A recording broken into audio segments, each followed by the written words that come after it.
All right, good morning, all you La La Landers out there. As we enter the echoey forest, last night we had a big owl that you could hear echoing across the lake and through the trees. It was majestic, I tell you. So anyway, here we are. It's Wednesday, September 10th, 2025. Timestamp, boom, there it is.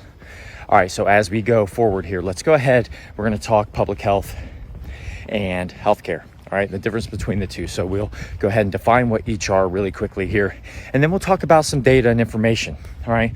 So for example, if we're talking about public health, which is the science and practice of preventing disease and prolonging life with longevity and higher quality of life, right? Now, when we're talking about healthcare, all right, we're talking about the individual practice and treatment. Okay? Of physical and mental diseases. Not limited to those things, by the way. Right? Through prevention, diagnoses, and treatments of individuals. I can't stress that enough. An individual comes in to the doctor's office, and that individual is treated for said disease, for said illness on an individual basis through various means, whether that be pharmaceutical intervention, right, which is a hot topic. It's not even a hot topic, it is the topic, right? Public health. Now that we know what the definitions are, public health is not health care. I mention science. We talk about the scientific method. All right, we create a theory about something and a hypothesis that something will occur when we apply a certain method into an apparatus, into an environment. We put together a study, how we want to conduct the study. We collect data and information. We back our theories and our hypotheses with previously known peer-reviewed information and data.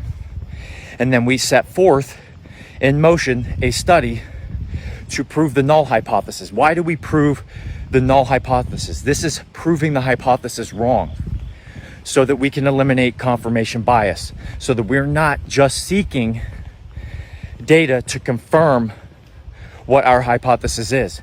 In doing so, you limit the data set. In doing so, you prevent people from effectively engaging in public discourse to determine what is good for the population and your communities and what is not, right? This is public health.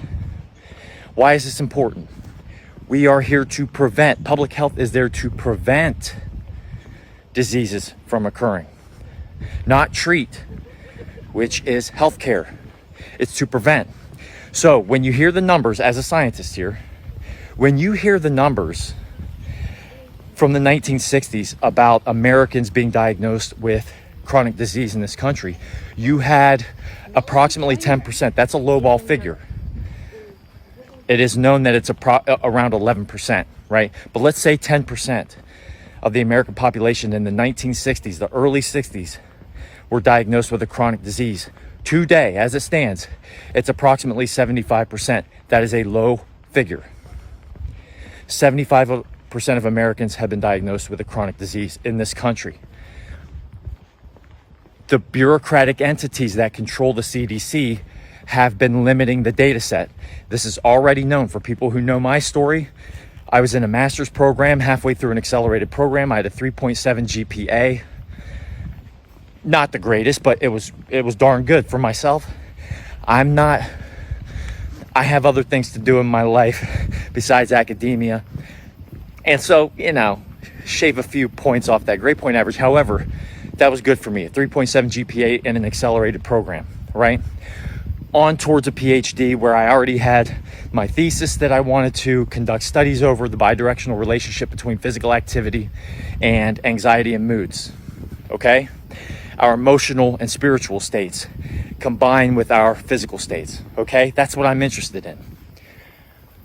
And that was taken from me because I refused a test trial gene therapy nanotechnology product that they called a you know what. It's not, and it wasn't. People can argue with me all day about that. That's fine. We already know the data and information out there. It's out in the public. So, being removed from what I wanted to do through academia to make an impact moving forward in the healthcare community, it was put on hold, but just on hold, right? That's just me. I'm a healthy man. I'll move forward. I'm going to do things my way anyway. Now, the data set was limited. My argument with the university, which was UMass Boston, by the way, for those interested, the argument for me with the university is that I'm providing you peer-reviewed evidence about these products and about the bureaucratic entities that are not only involved with your university, but also in government, right? The public health sector of government. These are bureaucratic entities with special interests. I proved it to them. They ignored the data set. I was actually writing spiritual exemptions. I wrote a 15-page spiritual exemption, and part of it was science-based, based on the fact that if you are limiting the data set, you're taking the data collected and shunning the data that doesn't conform to the narrative and conform to your hypotheses.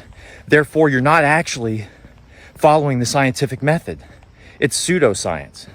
You're limiting the data set and shunning anyone, censoring, banning anyone with data and information.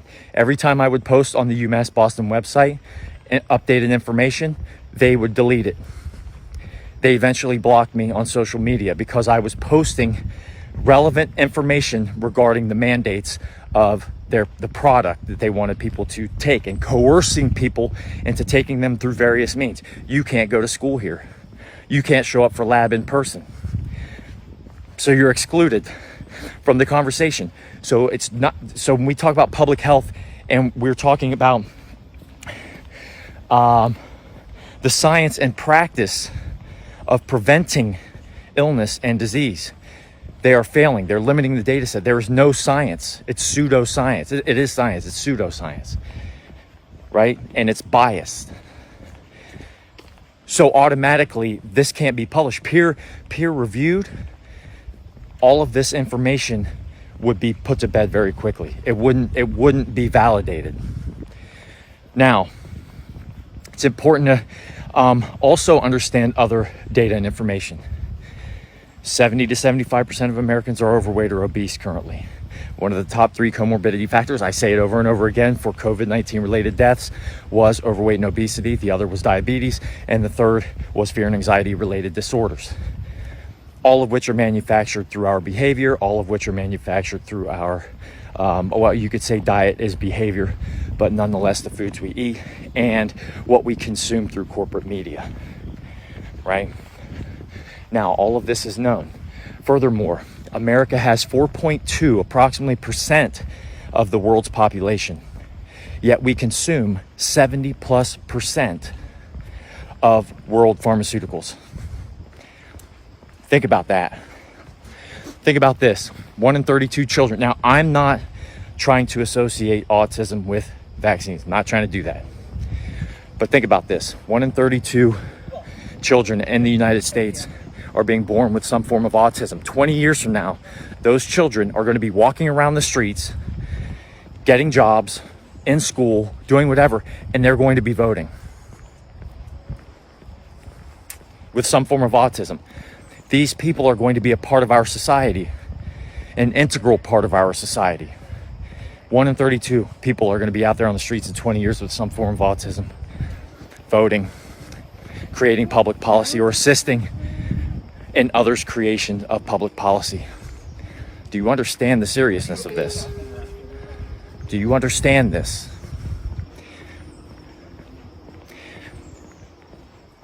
%76% of Americans born with chronic disease in this country. So the CDC has failed. If the White House gives a directive to one of its secretaries, to the cabinet member puts a directive out that we're going to do this. These are our objectives. These are our goals. CDC, FDA, NIH, get it done. When the bureaucrats who disagree politically with that agenda, simply bringing data into public discourse, into the availability of the American public, and they slow roll, they sit on their hands and they create advisory boards, or they create commissions to investigate the objectives of said cabinet member. That is a problem. These people were not elected. This is what you call the bureaucratic establishment, the interconnected web of bureaucratic entities with special interests that undermine the agenda of the American public. If we're truly in what they call a democracy, which we are not, folks. That's another story. I can talk about fascism, the merger of corporation and financial institutions with government through Citizens United Act being one example. We could talk about leading into communism, the control of production by the government through corporation, fascism, communism. I could talk about that in the state we're actually in. If we're talking about true democracy, then you are being undermined. The will of the American people through the electorate is being undermined by these bureaucrats. And so now you're seeing a cleaning of these bureaucrats out of these entities, like the CDC. This is the problem. This is what they've been doing, hiding the data. Pfizer was ordered by federal judges in 2022 that they could not, in fact, hide their safety data on the test trial gene therapy nanotechnology product, also known as the vaccine, for 75 years. They couldn't hide it for 75 years. So the deal was, through the Freedom of Information Act, they were required to release a specific amount of data per month. Because there was so much data out there, it was thought that they couldn't possibly provide all of that data in an accurate and orderly fashion. That was one of the arguments, right? So they've been slowly releasing all of the safety data and the effects of said product. Now we're seeing the results. Now the meta-analysis can occur and the data can come into public discourse. And this is what I've been talking about with people who have blindly put their faith in the bureaucratic entities because of a political identity. You're going to get hit in the face by a 2x4, metaphorically speaking, with truth and data-driven evidence, because it will eventually come back. The pendulum swings the other way, folks. And now I've seen so much disgusting ridicule of JFK, right? From a worm driving in an Apple vehicle and the worm saying, "Oh, don't worry, my other vehicle is in RFK's head," because he suggested that parasites are in human bodies, which it is scientifically known, right? And this is the ridicule that people will come up with because of their political identities. All right, this is how Hitler got people to do his bidding. I thought about this when I was 10 years old. How is it Hitler got hundreds of millions or tens of millions of Germans to do his bidding of the Nazi party? You create the intersectionality of identities. It's mind control. The Germans, the Nazis, mastered it. And America, post-World War II, although World War II never ended, just for everyone's information, we took it. We took that technology, we took their ability to do so, and we amplified it through corporation. This is where fascism comes into play, and we could talk about that. Fascism arises out of limited data set and ignorance. And then when you're ignorant and you're emotionally manipulated, really, really bad things happen. And that's what you're seeing now. You're seeing a pushback from people who once worked for the CDC, for example, trying to argue on behalf of the CDC. You can't do it. You failed. You 100% failed. Our public institutions have failed. And in the process, they took the taxpayer dollar and they laundered it. This is why $21 trillion are currently missing and cannot be accounted for over the last 20 plus years, post 9/11, for example. As we approach 9/11, the anniversary, what would it be? 24 years, right? I went and fought in multiple corporate wars over this stuff. Still have veterans who served in those wars committing suicide. 22 veterans a day committing suicide. Suicide rates increasing as we go. And public health has failed. And because we're trying to reform it, you have a problem with it, folks. And when I say we, I mean independent-minded people. Forget the political identities. I openly admit I did not vote in 2020. I did not vote in 2024. I did what Johnny Cash said. Leave the guns at home. Don't take your guns to town. Leave your guns at home. Something like that, right? Metaphorically, I put the guns down for a bit.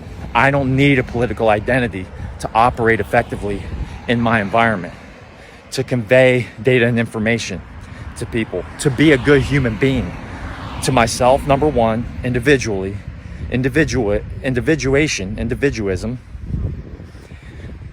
and in doing so, being able to conduct my daily duties and honors and privileges towards a healthier and safer and better community in the future. This is what we do. And for public health to sit there and rest on what they call their laurels and their data, the data is coming out now, the full data set. All right? Now the gloves are off. Now you're getting fired. And people are getting fired because of the politicization that has occurred and the censoring and manipulation of data. It's happened, folks. It happens on a daily basis in academia, and it happens in the scientific community. That's a fact. And anyone who tries to sit there and defend it, they have failed. Have they not? The data speaks for itself. See, the flowers even agree with me. They're out in full bloom this morning. They're like, oh yeah, Jeremy, you're right. I knew you were coming out. We just had to bloom for you to promote your message to everybody. See, that's how they sound. All right, now I'm going crazy, talking to flowers and stuff. They talk back, all right? Reading The Biosphere by Vladimir Vernadsky, famous Russian scientist of the late 19th, early 20th century, talking about the relationship between the cosmos and the biosphere. I talked about it on my last video on here. So everyone, enjoy your day. It's Wednesday. The data comes out. Don't be afraid of the truth. Don't be afraid of it.